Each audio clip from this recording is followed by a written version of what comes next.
All right, we are live. So it is coming up on Christmas, and who better to have than the king of Christmas Chronicles himself, Richard Paul Evans. On the outside chance that somebody is just swinging by and is not normally hanging out in the fiction section or has never seen the Hallmark Channel, who are you? That is a deep question. Who am I? I'm a father and a husband of 40 years. And 30 years ago, I wrote a little Christmas book for my then two little girls. And it was called The Christmas Box. And that book took off. It went viral. It sold 8 million copies. It became the #1 book in the world and shook up the bestseller list.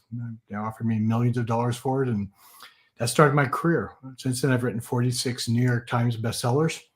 This is my most recent bestseller. And so I've written holiday books every year. I ventured into the young adult arena with Michael Vey, and that became a #1 New York Times bestseller with more than 3 million copies in print worldwide. And I have 7 television movies and my first feature film. And you might have seen it on Netflix. It was starring Justin Hartley and director Charles Shire. It's called The Noel Diary. And that was the #1 stream movie in the world the week after it came out. It's had hundreds of millions of viewers.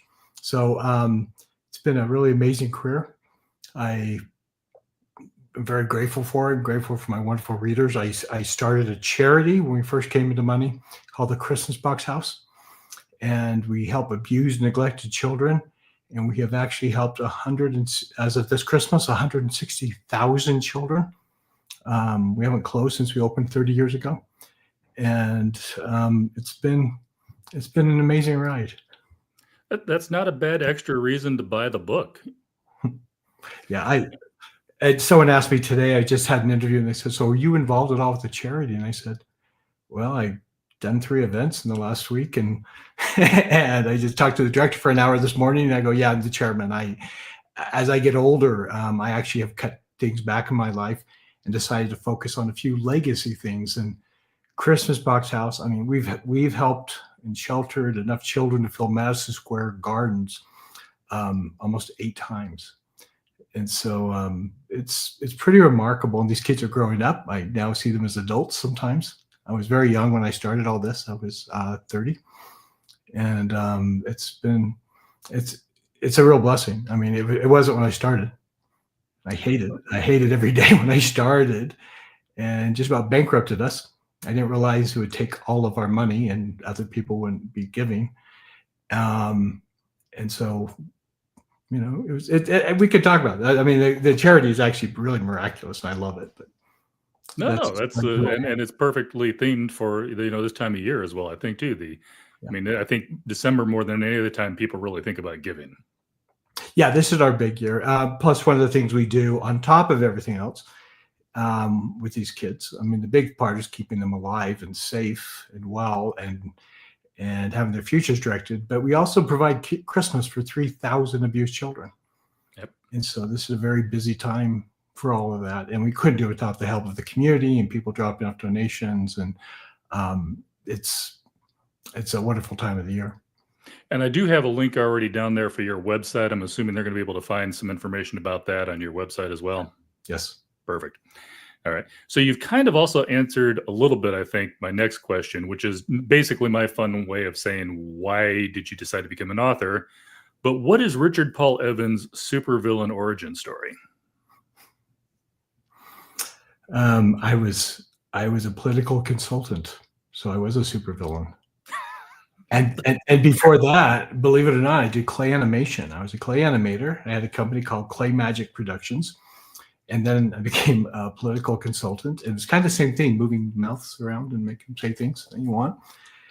And I was actually in a U.S. Senator's office. We were very successful. We had I think we had like a 95% win rate. And it was during that time that I wrote my first book, and it was just for fun. And what I wanted to do was capture this moment. I came from a very large family. We had 9 children, and I was the 7th. The 8th passed away, and during by the time I became an adult, it's like I didn't want to have children. It's like, that was a big surprise to my wife. She said I should have asked that before I married you. And then one night I had this really spiritual experience, and I said, you know what? I want to have a child. I feel like we have a child, and my wife just thought I wanted sex, I think. And it's like, no, I'm ready. And I had this little girl, Jenna, and she just stole my heart. I had no idea. And what had happened, I'd been at this party, and this guy who was really I thought he was a womanizer, really worldly, drove sports cars, he was a successful doctor, and he had changed. And I thought, what happened to you? And he's like, children. There's nothing like it. He goes, I'm telling you, man, there's nothing like it. You don't know what love is until you have children. And I resisted him, and he goes, no, I mean it. And then I had this experience, and it was that night, and Jenna came along, and I realized he was completely right. Absolutely adored her. And then I had a second daughter, Allison, today, and I put them in the book. I wrote the Christmas box for them. Today, Jenna is an international best-selling writer. She's super famous in Brazil. She can't go there without armed bodyguards. Thousands of people flock her. She's a New York Times best-selling author, but she's actually more famous outside the country. And my daughter Allison's a doctor. And it's like, I'm proud of these girls, but they were little girls. And I just wanted to write something that would show them that I had learned about the just preciousness of being a father. What a blessing, and something I didn't want. I'm a convert, so that's probably why I'm annoying about it. But I just think it's such a great blessing to be a father. And I've had 5 children now. One we adopted from China, and there's nothing like it. And the fact that I'm 60 now and my kids like me, that's a big deal. It is. Yeah, even after the politics. Very, very different politics, and they still like me. Mine put up with me, so it's all good. I understand that concept.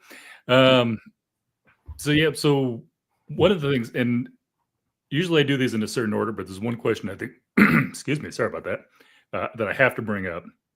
Obviously, Christmas Box was your first one, but there are other Christian authors who are in different genres and stuff like that. You seem to come back to Christmas time after time after time. Is there something specific about Christmas that draws you, or did you just realize you're a really good Christmas book writer?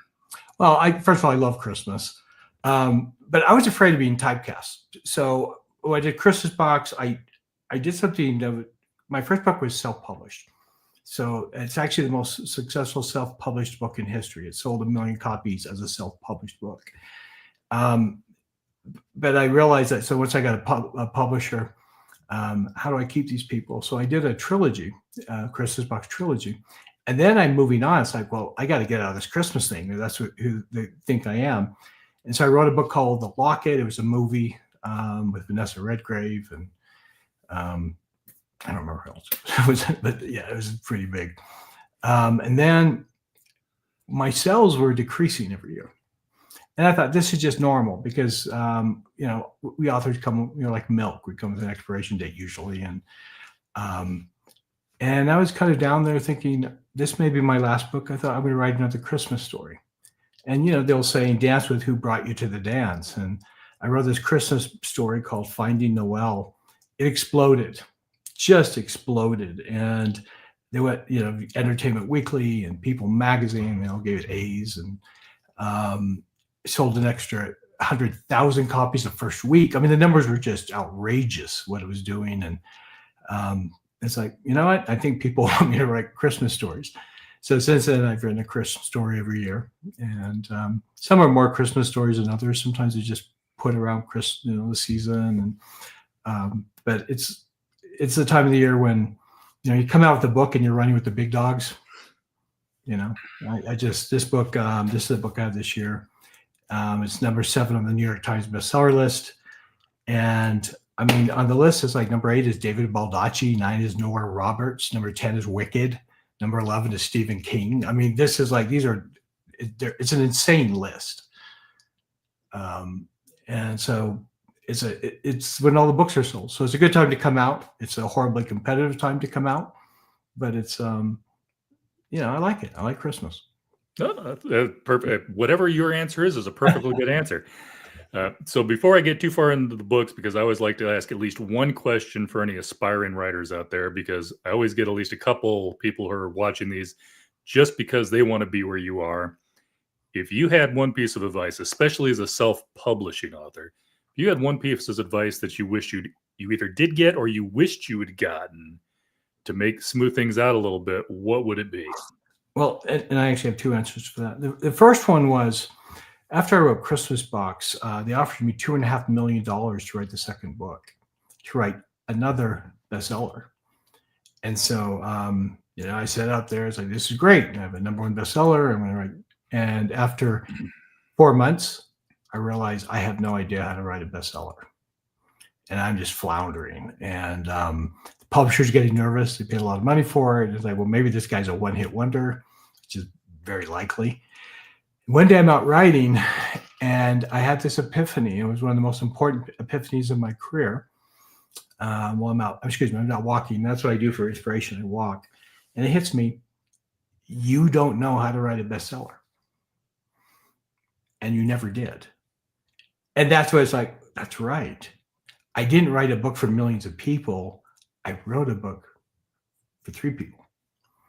It was very personal. I wrote a book that I connected with and shared with that would someday my daughters would read. And so in a way, I only wrote it for one person. And that's when it hit me. It's like, if you don't know their telephone number, you certainly don't know their soul. You don't know what they want. I wrote a book that was very personal to me. So I wrote the second book, very personal to me, called Timepiece. It became a movie with James Earl Jones and Naomi Watts, who was new at the time. Now she's very famous. And that was a huge bestseller. And since then, I realized I can only write for myself. And so I tell writers, please just, stick to what you love. Write a book. When I write Michael Vey, I write something that scares me, that thrills me, that challenges me. That's my young adult series. This book, I write a love story that I can fall in love with, that I care about, and I care about the characters. I mean, someone once accused me of having an affair with one of my characters. And it's like, they put it on Amazon. It's like, first of all, Amazon will sue you if you don't take that down. And they took it down right away. And second, she doesn't exist. I made her up completely. And I said, well, I probably did in my mind have an affair with her. I fell absolutely in love with her, as you need to. If you're writing a love story, you better fall in love with your characters. And so that's the first thing. The second thing is, during COVID, I realized that someone came to me and they'd been ripped off $50,000, more money than they had ever had. They put their home up and by someone telling them they're going to help them be a writer. And I had heard this over the years. And it's the #1 question I get, how do I become a writer? And so what I did, I went into the studio during COVID and recorded more than 20 lessons, everything I know about writing and about publishing and marketing. Okay, and then I put it on. I thought, let's make a subscription. And I thought, what the heck, just give it away for free. So we started a community called Author Ready, and we have more than 2,100 authors in there right now. And we protect our authors. It's a really cohesive community. It's like a family. And I would join that community. It's free. You get in there, and it's like, if you need an editor, we have vetted them. We don't put anyone, we show you people you can use who won't take advantage of you.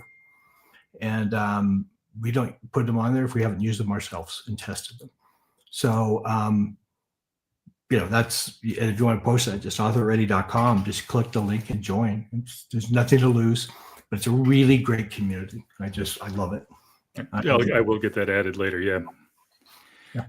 One thing that you mentioned too, and I think it's becoming more well known now with the internet and everything, but I don't think a lot of, especially self-published authors or even authors who have traditional publishing, they don't realize how much marketing is they, you have to do something after you write the book to get the book out there.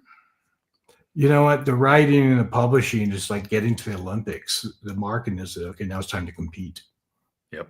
Yeah, and that's the reality. Christmas Box was really fascinating. I look for trends. My background was marketing. I was marketing political candidates.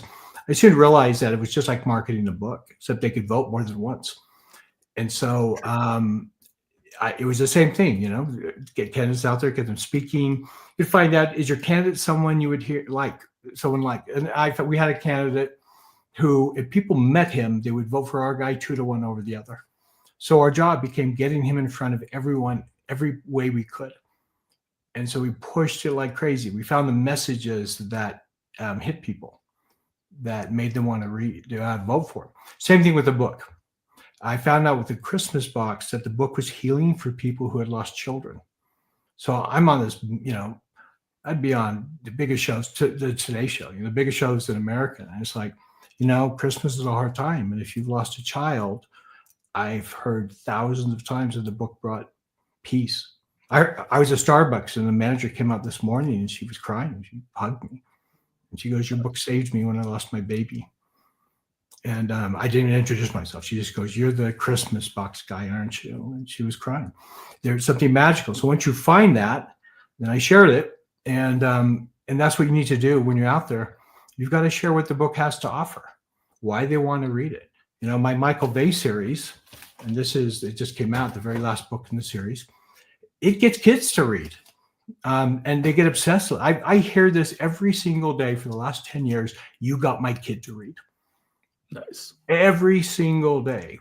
I mean, sometimes just over and over. If I go to a show, I'll hear it. I mean, we're going to book signing. I'll hear it 20 times. I'm a reader because of you. I didn't read a book. Well, the thing is, this will probably surprise you. I was the slow reader in school. I was put in at the time, second grade, Los Angeles, I was the dumb kids class because I was a very poor reader. Well, it's because I have Tourette syndrome and attention deficit. I really struggled to read. So I was always slow. Those things that were so hard for me became a gift as I became a writer because I abhor boring books. I can't read. I can't read a boring book and I can't write one because I get so bored I throw it away. And so, because I have to read the book at least 20 times, at least. And so it has to be so sharp and so fast. And so Michael Bay gets kids to read. And I see it all the time. It's like, from all around the world. I mean, I have fans in, Taiwan, Korea, France. And most surprising is actually Tehran. During the riots in Iran, I was having all these kids write me. Oh, I didn't even know they like some places you'd be surprised they even let a book about Christmas be sold. Well, this isn't Christmas. This is Michael Bay. Oh, yeah. Sorry. Yes. But this is what's interesting about that.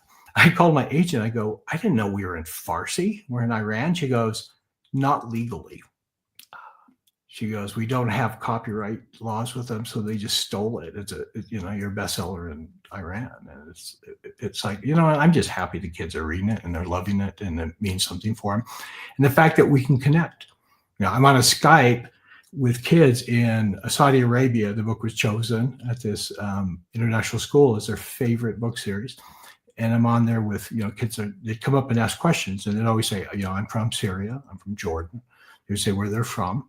And I thought, how amazing that this book is able to connect people in so different lifestyles and worlds and people who, I think of as the enemy, and that they have the same dreams and they loved the same character in the same way.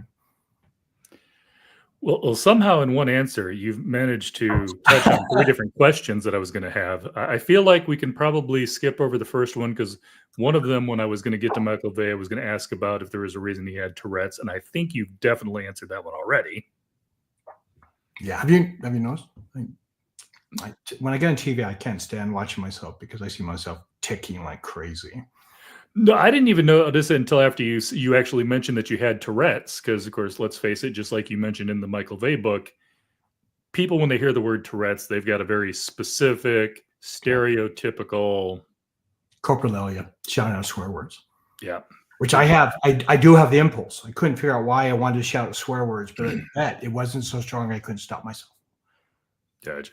Yeah, so I don't have it that deep, but I do have. Usually, you see, do you have vocal tics? And my vocal tics are like Michael. I gulp and make sounds, weird sounds.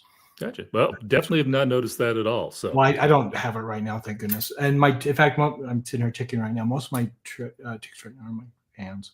Oh, okay. They take Which are off screen, so nobody knows. It's all good. That's right. Yeah. Or I hold a microphone if I'm speaking, and that stops it. So Understood. You did say one thing, and I want to just make sure that I understand it correctly. As I did tell you, I did read the first Michael Bay book. Obviously, I didn't read the whole series to catch up to 10. Did you said that this is the last one? By that, do you mean it's the actual last one, or is this the latest Michael Bay book? it's the final. It is the final one. Yeah. So Number 7, which is called The Final Spark, was supposed to be the end. And seriously, my last book signing, we had 4,000 kids came. Okay, so it really was the end. And then COVID hit. And not only did I hate being inside, I missed the kids. So one time I went onto the Zoom, we had 15,000 kids came on. And the questions were going so fast on the side that I couldn't read them because you can't read that many questions. It's just go. And it's like, you know what? And they had offered me $1 million to restart the series. And I told them, no, I didn't want to become Rocky, Rocky 24. And it's like, no, the series is done. But then personally, I wanted to do it. And it's hard writing more than one book a year. And with the other businesses and charity I run. But I decided I wanted to do it. I said, I'll write 3 more books. And so I did that. And this time I actually wrote it in a way that it is done. You can't go back. But also, my last kid moved out, went to college, and we're empty nesters. And I'm becoming a homebody. I just kind of want to hang out with my wife and our dog, Bo. And so I don't want to write 3 books a year. It's just too much. That's all I was doing was writing. no, understandable. Although now you've got me peaked, I'm going to have to at least read up through 8 so I can see how 7 finished and what you did to bring it back. So, yeah, I'm actually sitting there looking at what you got to see my dog. My dog is amazing. Okay, this is my alpaca. I actually raise alpaca. Ah, I have a ranch in southern Utah. So, and this is really weird. Someone just gave me 7 alpaca. They called me. It's like, we're getting rid of our alpaca. Do you want them? I'll do. So, how often do people call and just give you? I think if they gave you 7 alpaca, it's technically a dowry, and now you're married. This guy, no, now you're married. Oh my gosh, yeah, this is the cutest dog on the planet. That's Bo. Oh yeah, he's adorable. Isn't he great? Yeah, he's amazing, and yeah, stay home with my wife and the dog. Nice. It's a lot better than going outside some days. That's for sure. Well, after I was actually writing an essay on this today because I used to think the sign of success was travel. I've been to 26 countries. I'm a 2 million miler, and it's like I'm tired of travel. And someone called me a telemarketer. It's like, sir, you could win a trip anywhere you want. It's like I can go anywhere I want. Anyway, it's like, well, if you could go anywhere, where would you go? And I said, home. I would go home. So. Yep. Yeah, it happens, and I actually love it. I love having a calmer life because there are times at this time of the year, usually at Christmas, sometimes I'd be off to 16 cities. And that life, getting up at 4 a.m, getting on a plane, being in a new city every day. Sometimes you forget I would forget what city I was in. I don't know where I am today. Tell me. I'd be on doing an interview. It's like I don't know where I am. I just woke up in this dark room. And I'll have to say, I think that's like a young person's game. I remember loving just, going out on road trips and stuff when I was younger. My wife and I, we like to go visit places, but we don't like to go visit places. I enjoyed being in Ireland. I did not like the flight back and forth. Yeah. It definitely does change. It is a young man's game. And I'm not as young as I used to be. And it's like, I know I actually look young. People always think I'm younger than I am.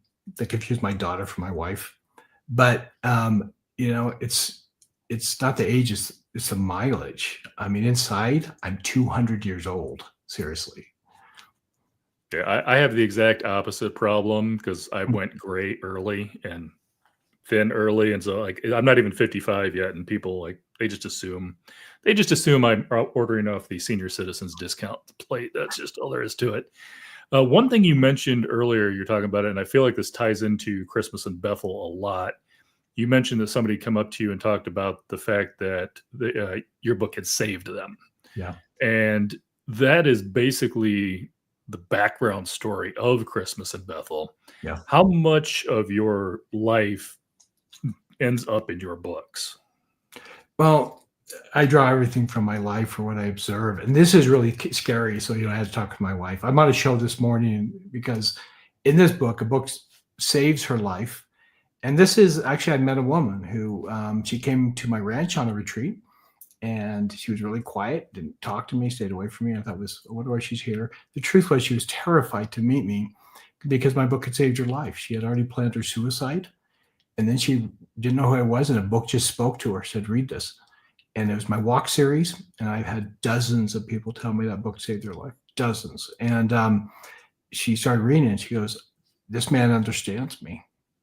I feel hope again. And so she came to meet me. It's like, what if I'm fake? What if I'm really just a jerk behind the curtain? It's like, what am I really like? And so she was terrified. But I had to be careful because like they fall in love, and it's like, I'm married. So I'm on a show. I'm on a radio show this morning. The guy's like, oh yeah, go and you'll you go meet Richard and you have a love affair. It's like, dude, I've been married 40 years. Don't say that. That's not okay. It's like I'm trying to bring my wife with me to all these things now. Yeah, just hold her in front of you. I like hands. I like this girl. She is my best friend. Yeah. Oh man. But that does happen. Books are powerful things.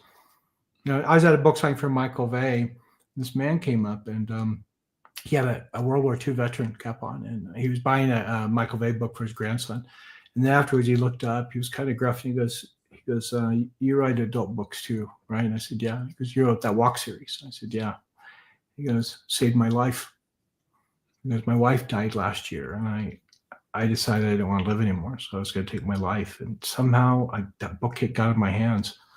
He goes, I'm going to live. I decided I'm going to live.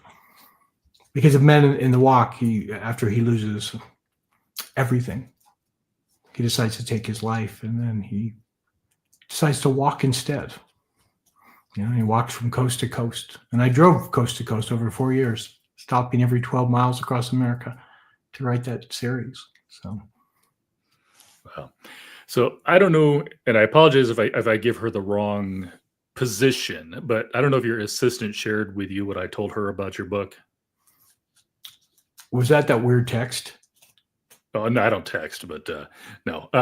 Did you call me a swear word?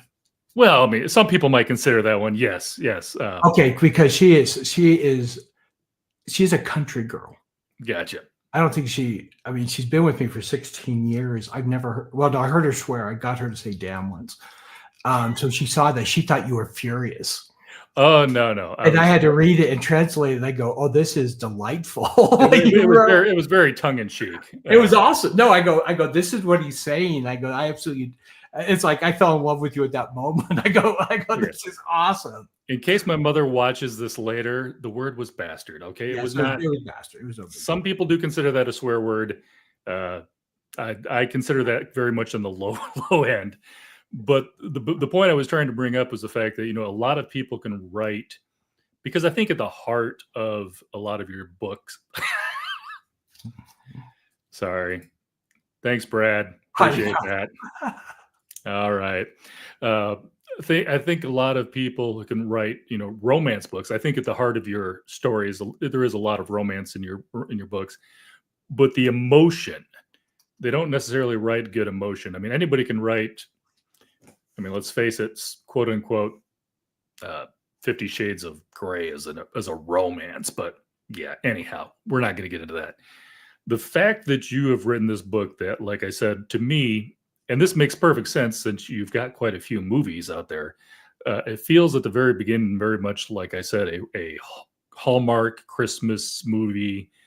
But then you get to the end of that book and you just kind of, I'm telling you, there was not precipitation, but it was close. I was getting very close to having to go find a tissue towards the end of your book, and the story that you tell at the end of it, which I'm not going to get into because I don't want to give any spoilers away, and people are going to just have to read it themselves.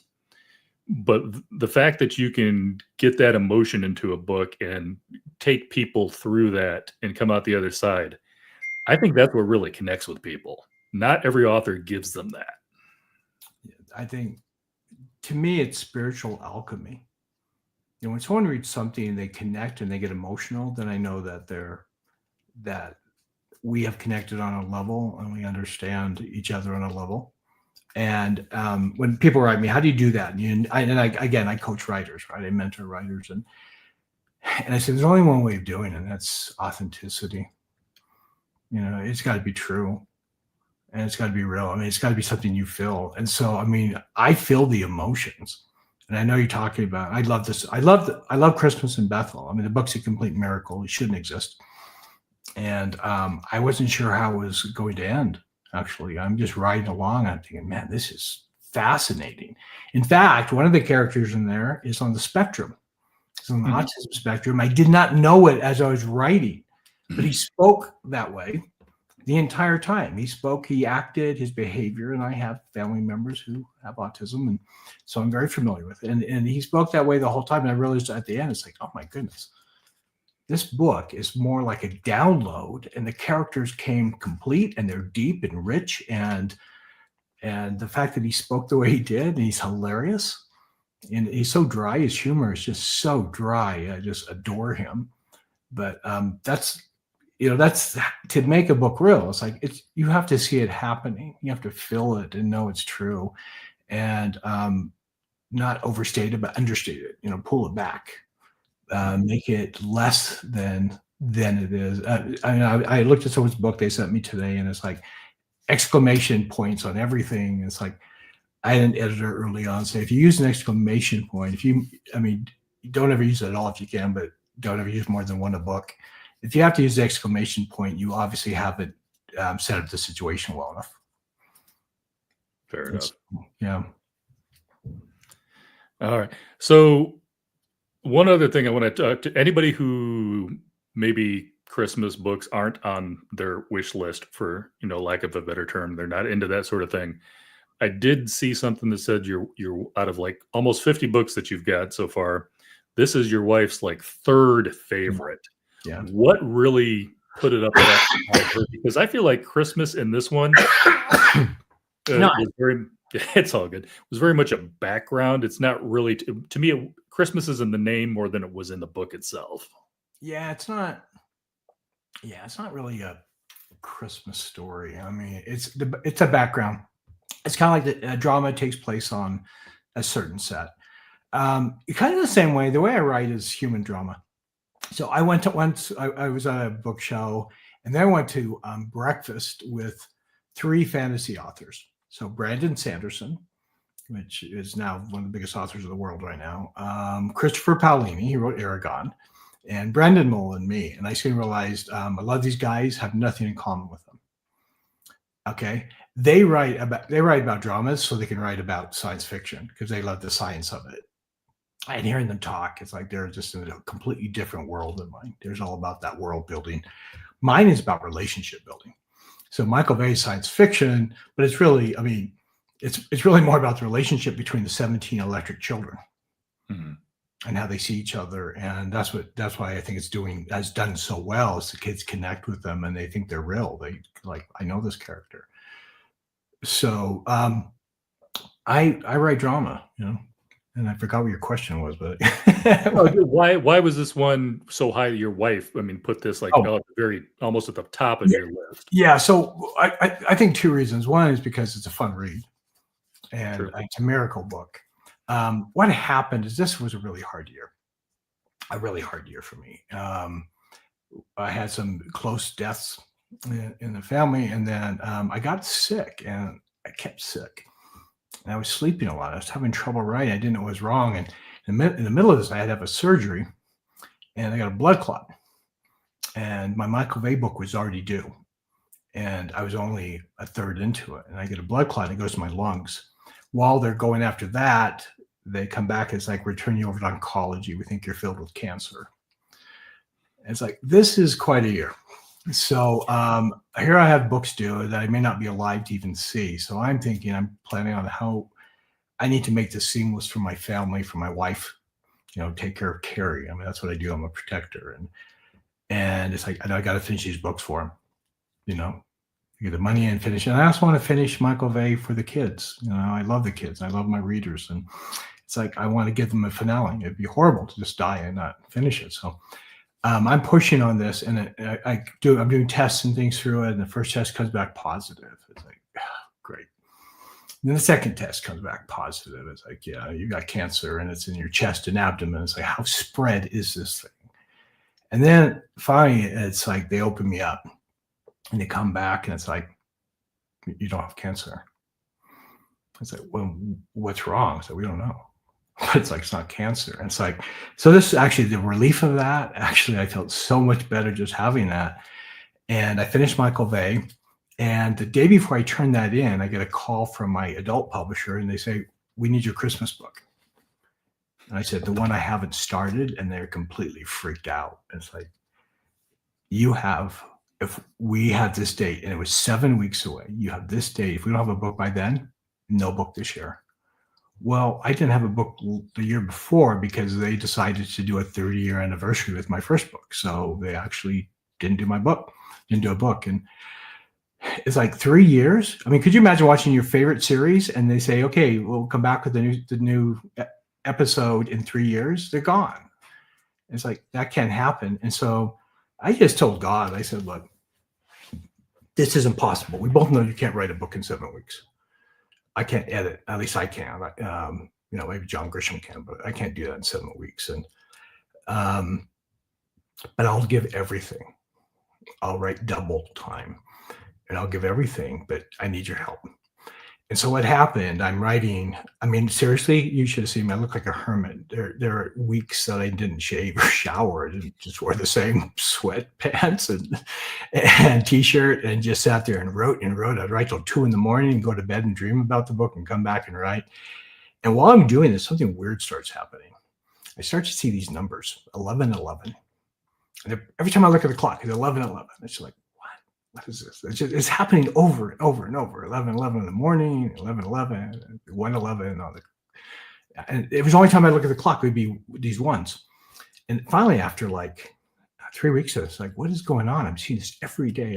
And so I look it up, and 11:11 is a numerology. I'm not into this stuff. And it comes up, and it's like this angel number that says that the universe is with you in this hard time to help you succeed. And it just gave me chills. It's like, okay. And I finished the book the day it was due. I wrote through the night. I'm all caffeinated up. And I remember I walked out. And at the time, we had someone living with us. We had an abused wife. My daughter called me, said, like, this friend of mine is abused. The husband's scary. He's gunned up. Can I hide him at your house? Hide her at your house? It's like, yes. So she's living down in the basement. I remember we walk out 4 a.m. She looks at me. It's like, are you coming or going? So I just finished my book. And I walk upstairs and try to sleep. I can't. I'm so just crazy, with caffeine and just the energy of it. And so my wife calls me and says, let's go to lunch or brunch. I go down, pick up my phone, and it's 11:11. And it's like, okay, thank you. And then I send out to my list to tell about the book. The book jumps up the bestseller list. It goes to number 11 on barnesandnoble.com of all their books. And it goes to 22 of all books on Amazon.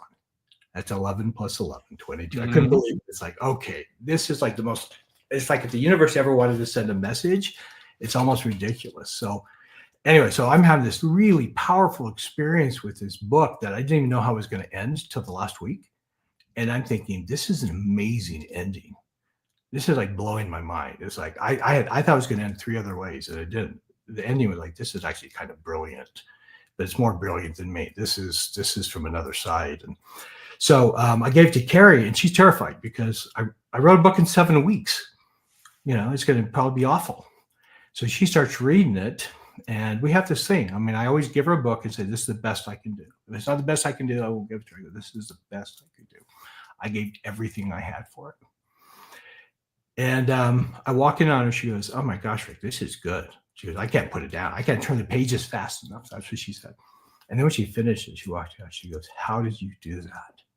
That book was so good. And she's a tough critic, actually. She reads voraciously, a new novel every week. And she goes, that was a really good book. That was brilliant. How did you come up with that? I said, I didn't. It just came to me. And so, you don't know till it gets out there. I know Michael Vey was good. My daughter called me, my one who's a writer, famous writer. She goes, Dad, I can't let Sam, her son, read your book. I go, why? And she goes, it's too dark. I go, Dad, and the book wasn't done yet, but I'd given her stuff. She goes, it's too dark. It gives me nightmares. And she goes, I'm so sorry, Dad. I know you're suffering. I know with everything going on. She's like, I can't believe I'm telling you this. I just felt like I had to tell you. And she'd been my writing assistant before. She goes, I know you're going through hell. And we don't know if we're going to have you, It's like, but I just had to tell you, please forgive me. And I'm like, no, you did the right thing. So I went back and rewrote it, all those, and I took the darkness out. Of course, everyone wants the dark book. They're all like asking how to get it. And it's like, it doesn't exist. And so it's been a ride. It's amazing that I have two books. They both came out very late. They came out on the same day, just 2 days before Thanksgiving. Mm-hmm. And, but Christmas box or Christmas in Bethel shot right to the top of the bestseller list. And, the Michael Vey crowd, they just keep going. They call themselves Vaniacs, and they're wonderful. All my book signings have been huge. So I'm just grateful to be alive and to have these books done. Yeah. Yeah. When you start talking about the oncologist, I thought this conversation may be going somewhere else for a minute. Yeah, it's kind of funny though. I don't know if I did tell your assistant. It was so weird that when she messaged me about having an interview with you, I had literally started listening to Christmas in Bethel 2 days before that. Oh, really? Yeah. So I'm like, how am I going to say no? And it's like, I'm enjoying this book. So yeah, sometimes the universe just gives you a signal that you can't ignore, no matter how dense your wife thinks you are. That was aimed at me, but anyhow. So yeah, I just have to say, I've got this whole picture. I know this isn't how it happened, but you're telling that story about being in there for 7 weeks. Well, A, I'm thinking a little bit of the first Michael Vey book, but that's besides the point.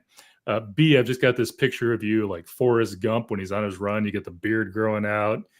Carrie's just sliding the food tray underneath the door to you. Make sure you keep eating. I may actually have a picture if you're interested. It's scary. Let me show you 2 pictures. First of all, this is me with my daughters. That's Jenna. This is when they're teenagers. That's Jenna on one side and Allison I'm kissing. He's a doctor I'm kissing and the best-selling author on the other side. Obviously, I'm really proud of them. I know I'm one of those really annoying dads. Okay, this is actually one of the better pictures. That's that's hardly scruffy at all. That was what it started. You should have seen me at the end. I looked like people were like sending me things like, give up the book, Richard, stop. It's going to kill you. That's like last November, I had Jim Butcher on, and I was so used to his author photo where he's got like the long hippie hair. Mm-hmm. And he came on and he was like it looked good. Don't get me wrong, but I had to do a double take. That is Jim Butcher. All right. So yeah, we're getting pretty close. I don't want to keep you too long. Real quick, is there anything that you want to tell anybody? We've talked about Christmas in Bethel a bit. Anything you want to tell anybody about the new Michael Vey book? Yeah, it all of a sudden it hit me. I'm on a news show and they said, "Well, how does it feel that the series is over?" And all of a sudden I got choked up. I got emotional. It's like, wow. I go, I actually had kind of pushed that aside. I go, I'm sad. I'm really sad.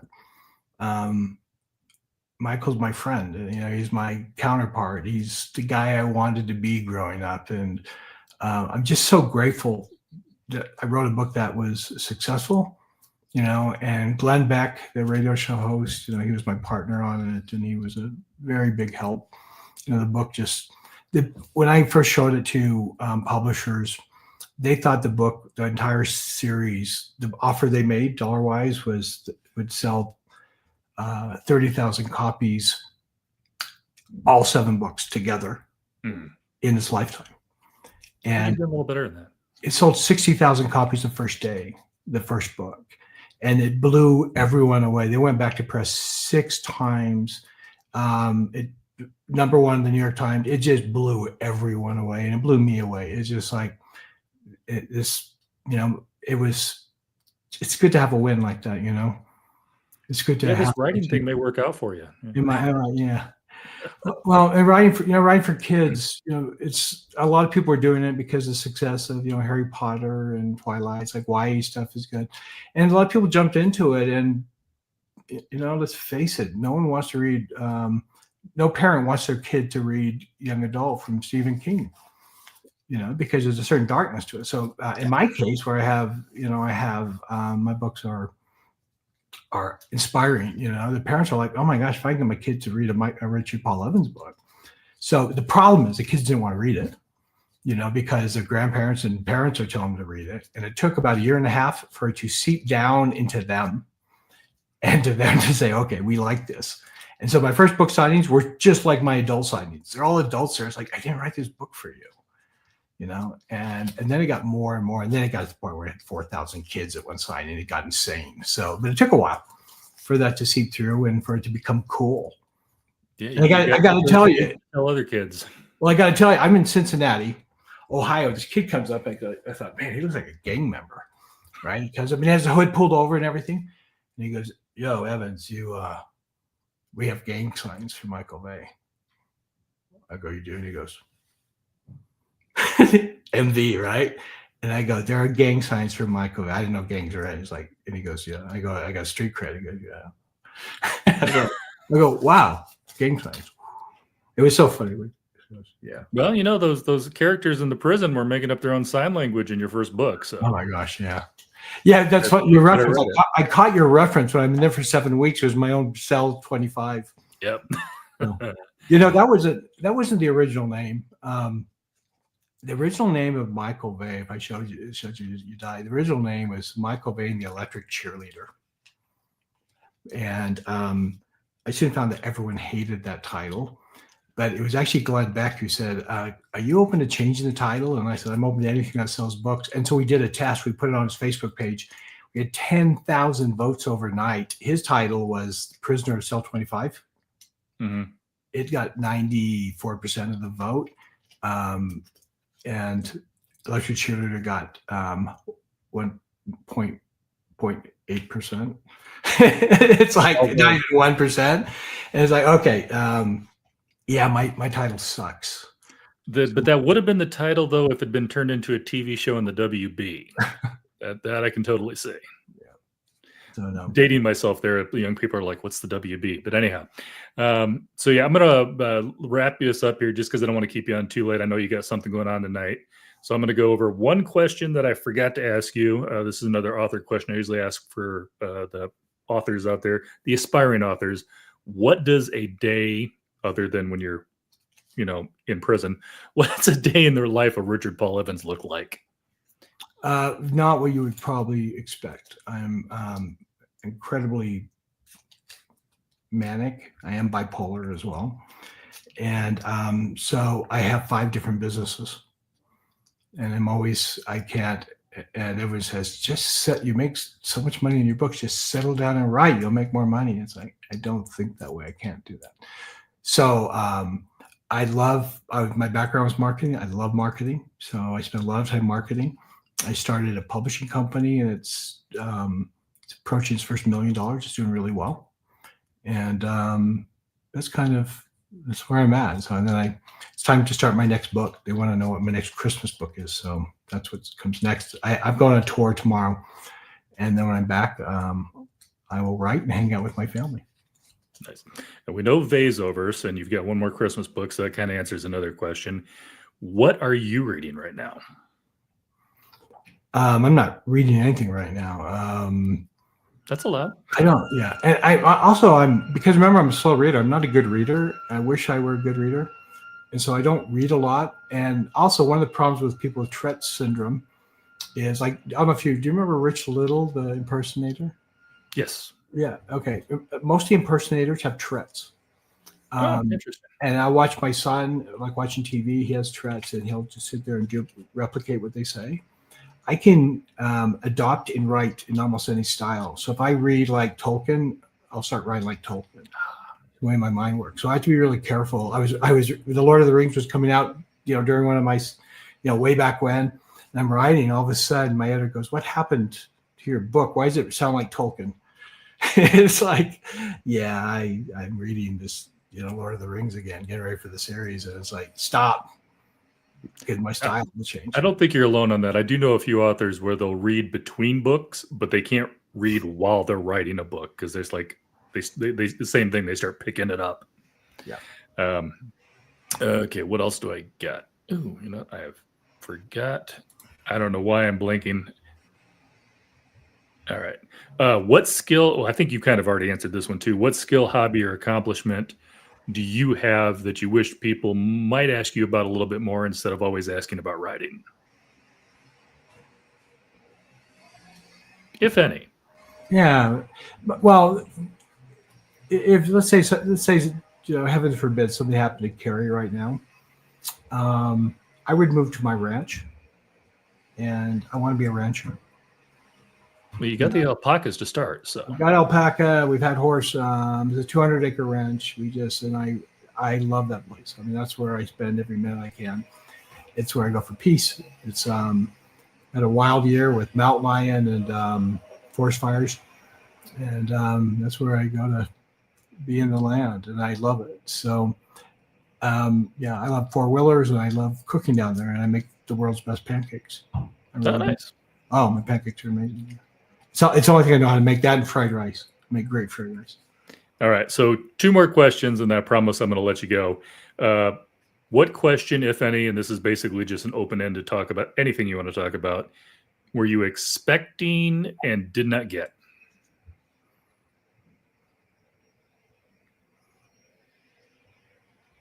I didn't expect anything, so I guess that's easy. Well, like I said, that one's a freebie. A lot of times I just put that in there in case there was something you wanted to bring up. Like I said, there was a lot of questions I had, like the Tourette's, the 1111, that you just answered during other questions, and so I just never asked them. And then lastly, I don't have a problem with Amazon like some people do. However, I am a complete fan of local independent bookstores. So give a shout out to any brick and mortar store that you would like to give a shout out to. Oh my gosh, they don't exist anymore. All the ones I loved are gone. And so, I remember I went to Denver, Colorado to the Tattered Cover, and I told the person there, it's like, my brother says, he was from Colorado, he goes, if you're not Tattered Cover, you're not important. I said, well, you take one of my books, just one. She goes, we'll take more than one. I went back years later for the Christmas box, and I remember signing. We sold 1,000 copies of my book at one signing. I thought, how fun. She goes, I remember that. You were just this kid with a dream and asked me to buy one copy so you would be a loser. I go, that's exactly right. I miss those days. When I started, it was mom and pop stores. And I was self-published, so it was hard. It means I had to talk to hundreds of bookstores, which I did. I went to every show, and we talked to them, handing out copies of the Christmas box. It was an exciting time. I miss that. I miss the way up.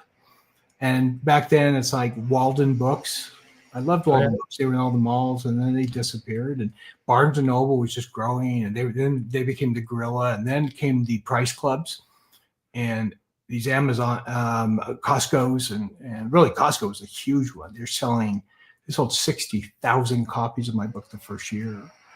And they became these monsters. And then Amazon came, and then one thing, so those who are aspiring authors, nothing is more predictable than change. Everything changes. And so to keep up with 30 years, you've got to change with the times, and my marketing has changed. And I hired some young gal to come over and teach me how to place Facebook advertising. I used to buy millions of dollars of TV and radio, and it's like, I need to know how to do the social media right. She came over and taught me, and it's like you got to keep learning and keep changing. The other thing along that line is there was an author, a very famous author named Mary Higgins Clark, And one of my wishes, she was one of the biggest authors in the world. And one of my wishes, she was out with my publisher. So I mean, she was to meet her and have lunch with her. And back in that day, when I was their biggest author, they'll, give me anything I want, really. And so they set up a lunch. And I asked her, I go, Mary, and we became friends after that. I adored. She passed away a few years ago. I just adored Mary. And I said, what's your secret? You've been on the list for 30 bestsellers. What's your secret? And she said, every time I write a book, I look at it that this is going to be the best book I've ever written. And it may not be, and it certainly can't always be the best book I've ever written, but I go in with that intent and I do everything I can to make it. And then, sometimes the magic happens, sometimes not, but I give it that. And I thought that was the best advice. Any book I'm going to write, it's going to be the best I can do. It's going to be the best thing for my readers. They're going to love it. And then I just hope, and I finish it, and maybe they will, maybe they won't. But it was the best I could give them, and my intent was pure on it. Well, having not read all of your stuff, I don't know if Christmas in Bethel is your best work, but I feel like it's got to be up there. It was really good, and it's not. I do a lot of sci-fi, fantasy, horror, mystery, that type of stuff on here, but I just happened to pick up your book because I wanted to do a Christmas read, and I gave it 5 stars, and I don't give out 5 stars a lot. The ending of that book just sealed the deal for me. I'll give Michael Vey a 4-star, but let's face it, he was not aimed at me. Yeah. But still thoroughly enjoyed that book series. I'll have to get that one back to my son. I stole it from him. I might have to look out for a couple more books in that series too, as well, just to see where the story is going from there. You definitely set up. I know I'm getting off into the Michael Vey thing here. You definitely set that up though for an interesting storyline, and the fact that it's lasted 10 books. I feel like it's going to be very interesting. See where they got from there. It gets heavier. It gets heavier. Like I said, I think you mentioned earlier too. They do grow up a little bit. These aren't I think they're 15 in the first book. Well, they start feeding people to rats. That's what it's like. There you go. Although there were a couple of dark spots in that Cell 25. I mean, the namesake of the book. That there had a few dark scenes in it itself. Yeah. All right. Well, I want to thank you for your time. Thank your wife for giving you up for the evening, especially since I know you got something going on. So glad you hopped on, and I'm glad that you have a little bit more time to write next year's Christmas book than you did this year's. Thank you. Yeah. And the whole publishing company. All right. Thanks, Richard. Thank you. Have a great holiday.